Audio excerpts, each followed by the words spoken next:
What is going on, guys? Shifty here from Insight Gaming, and this is episode 1 of my Ghosts Guns guides. I'm going to be taking you through some of my favorite weapons in Call of Duty Ghosts, breaking them down for you, and then giving you suggestions based on how I like to use the gun myself. So before we get started, this is a game of Kill Confirmed on Octane, and here in episode 1 we are going to be checking out the Bizon SMG, which I wasn't too crazy about at first.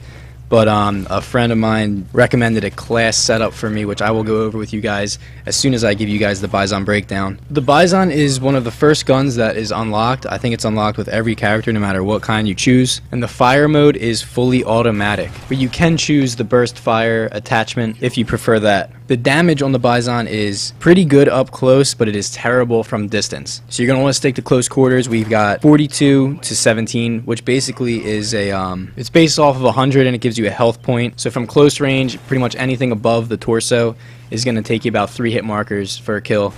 And from far away, it's going to take anywhere between 5 and 7. So you're going to want to stick up close with the Bizon. For magazine size, we have 36 rounds standard and 54 rounds with extended mags. So again, if you're one of those guys that wants to run into a room and just squeeze the trigger and hope for a kill, it wouldn't be a bad idea to throw extended mags on. I prefer the standard clip here. Now moving on to starting ammo, you start out with 36 rounds in the clip plus 72 rounds in your backup. So if you choose to add the fully loaded perk, you will start out with 36 in your clip plus 216 backup rounds. So you get a pretty good amount of ammo. It's pretty standard with every SMG, but you will run out fast because of the rate of fire, which I will get to right now.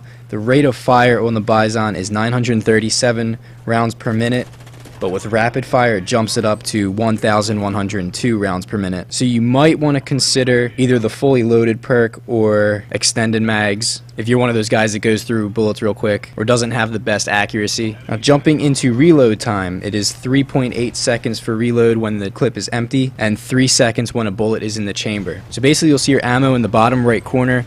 The number on the left shows how many bullets you have in the chamber, or in your clip rather, and the number on the right shows your remaining ammo. When there's anything but 0 on the left, that's when you know you have a bullet in the chamber, so that's when it will take 3 seconds as opposed to 3.8 empty. With sleight of hand, it only takes 1.6 seconds, so if you're a fast-paced mover like me, you might want to think about adding that perk. The recoil on the Bizon is moderate, especially from a distance. I like to kind of pick people from across the street off with it, or down a long hallway. So you definitely are going to have to pepper it. Just let out 2 rounds at a time and don't let the gun jump away from you. So as for my class setup with the Bizon goes, I have the Bizon with the suppressor and holographic sight. The iron sights, however, are not bad. As you can see here, you get a nice clean view of your targets and you can still see guys coming in through the sides. I just feel like personally I've done better with a scope attached, but I do like the iron sights on the Bizon. I can get down with them. And I like to take things a little slower with this class, kind of take a more stealthy approach, stick around the outside of the map and pick people off close quarters. But then you throw on the holographic sight and you kind of get a little bit more distance on it within a clear visible sight, and it has a nice zoom to it as well. But like I talked about before with the recoil, since it does have a moderate recoil, you want to be careful when you're picking people off from a medium range, especially with a sight that does zoom in, because it will jump around a little bit more as opposed to a red dot or the iron sights. So you're definitely going to have to get used to peppering it a little bit and not squeezing down the trigger. So if you're one of those guys that likes to run up the middle and get right into firefights, you might want to think about adding a foregrip and maybe possibly a muzzle brake. That is also a good class because it does improve the accuracy and range as well as the damage. So as far as my perks go,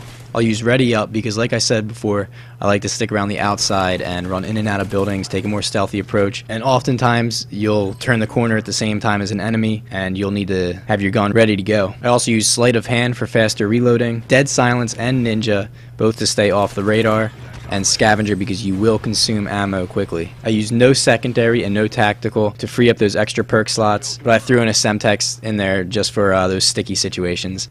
This is also a great class for getting those high kill streaks, so if you want to go for the Loki or even chopper gunners, this is a good class for that. And better yet, if you want to go for those 25 gun kills, just switch out the assault kill streaks and throw in specialist, put some of your favorite perks in there, and this is an awesome class for those KEMs. Even though I haven't gotten one with this class yet, but I've come pretty close, and that day is just around the corner. But there is my Bizon class, and again, this is for a more stealthy player. Thanks a lot, guys. I hope you've enjoyed, and I hope this helps. I definitely recommend at least trying out the Bizon if you haven't already. And throw some of your favorite class setups down in the comments. I would love to hear what you guys are using and even try them out myself and let you guys know how it works out for me. But that's about all I have for you guys today. So please rate, comment, and subscribe if you haven't done so already. And check out one of the other 2 videos on screen after this one. And I will see you guys in the next video. Thanks a lot. Peace.